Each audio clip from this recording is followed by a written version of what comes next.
Brian Hasenbauer, indoorDIRECT, Vice President of Marketing.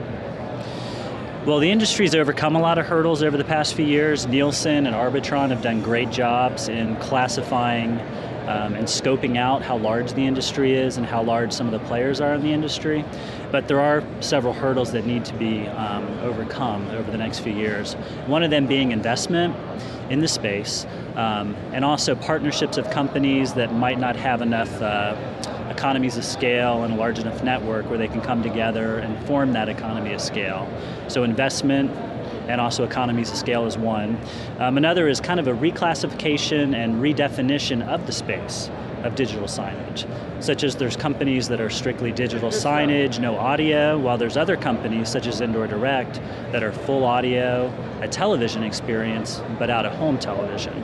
So there needs to kind of be almost a reclassification of what digital signage is into maybe some different buckets. I think you can do it a lot along the lines of audio versus no audio, video content. Is it television type content, or is it RSS feeds and weather and repurposed television, or is it an L-frame around other television? What exactly is it? So we're trying to kind of educate agencies and educate the marketplace that digital signage isn't just electric signs on the side of a building. It's out-of-home TV, it's a lot of different things, and it solves a lot of different solutions. Well, based on sheer volume of locations and venues, you typically have to go with doctor's offices, also restaurants and bars. I would also say hotels, gas stations, and convenience stores. That's where you get the most locations to choose from to put up digital signage. The challenge that I think you encounter, though, is that not all of those locations are high-traffic venues. So, for instance, a doctor's office, you might be able to find 15,000, 20,000, 30,000 doctor's offices because they're individual sole proprietors, but they might only see 10 or 15 patients a day versus a quick-serve restaurant which sees 100, 200, 300, 10,000 customers a month.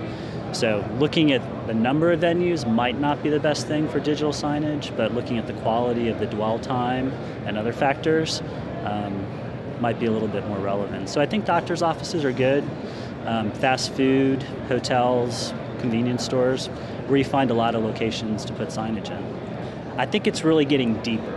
So deeper integration with mobile, deeper integration with what is happening on the web, becoming more web-centric, and also deeper integration with social. Because right now I think a lot of the companies that are in the space of mobile and social media that are integrating with digital signage are just kind of touching the top of everything. They're just grazing the surface. I think when it really comes down to solving customer solutions, using mobile marketing, using the integrated applications that are on the web, I think that's really going to change the game. Being able to deliver music via the web, ebooks, e-commerce, but through digital signage, it kind of changes the game. If you can see a video on a screen, be able to use your mobile device and download the song to your mobile device, or even a book that you see a book review for, it changes the game because it is an interactive format now. One other thing that we see as a technology that's going to develop in the future, and company Aku is already doing this, where you can actually use your mobile device to change the channel effectively.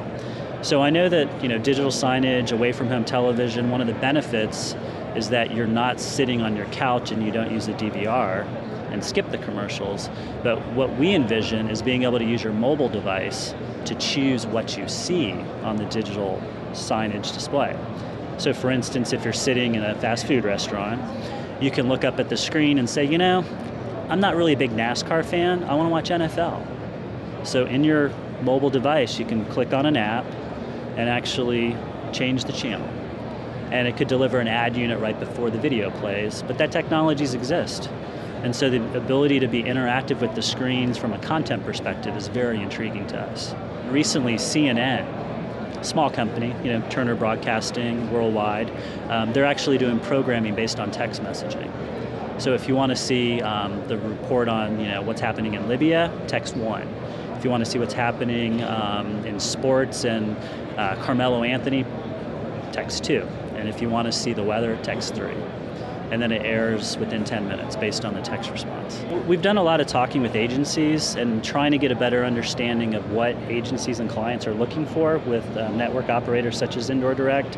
And one of the things we're hearing a lot is you need to understand your demographic and your audience better. So you have people coming through your venues, doctors' offices, restaurants, whatever, and you need to understand what their shopping habits are, what their media consumption habits are. You need to know these people because they're your customers. And those are the people that the brands want to reach. So one of our initiatives is to get smarter about who our customers are and people coming through our restaurants and use that information to build assets to help the brands engage with them. So one of the things we're building specifically is a way for each location to be able to target a different ad. Pretty simple concept, but the actual development of it is challenging. So what we're actually doing is being able to take like a Groupon ad for Dallas, for Atlanta, for Houston, and target it to a specific location via an API from the web. And that way you can place one national ad, but in every separate location across the country where you have a venue, it'll have a different ad unit. So if you think of insurance, you put up one national television spot, and then in every other location, it plays the local insurance person's information. indoorDIRECT's looking in the next few years to take advantage of the growth in the industry to really work with our agencies and our advertisers to understand what their needs are with our network and become more solution-driven. Because we want to design assets and design solutions for our advertisers. Because really at the end of the day, what we're trying to do is have a network that's a great venue, a great audience, and connect brands, advertisers, with our consumers. So we feel if we know the consumer that's in the venue, and we're doing smart things with how we're trafficking assets and designing the environment, that it should be a successful endeavor with the brands, with the agencies, and we should have a successful network. We do have thousands of locations that we've already have under contract in the QSR industry. So one of our challenges right now is to be able to actually roll out all those locations. We have thousands of locations that are ready to go. We just need to get the capital and the funding to do that. I think Digital Signage Expo, similar to a lot of trade shows, it's not always about what's happening at the trade show, it's about who's there. So the exhibits work for some people and based on what they're looking for, but the connections and the educational seminars are of benefit to others. Personally, after 3 days of listening to seminars and others in the industry talk about digital signage and where the industry is going, I found that I'm more connected to the industry, I'm more passionate about it. So I think the connections that I've made here and the relationships and the networking opportunities for me are more valuable than the on-floor exposure. We've already built our solution, we already have our hardware, our software, our network built out. We're one of the larger networks with over 1,000 locations across the country. So we think we have the technological solution down.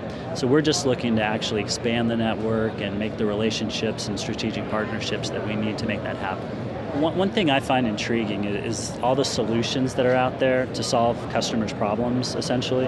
At the end of the day, it's all digital signage, but it solves different solutions. So seeing how some of the different vendors are solving their customer solutions, I find most interesting.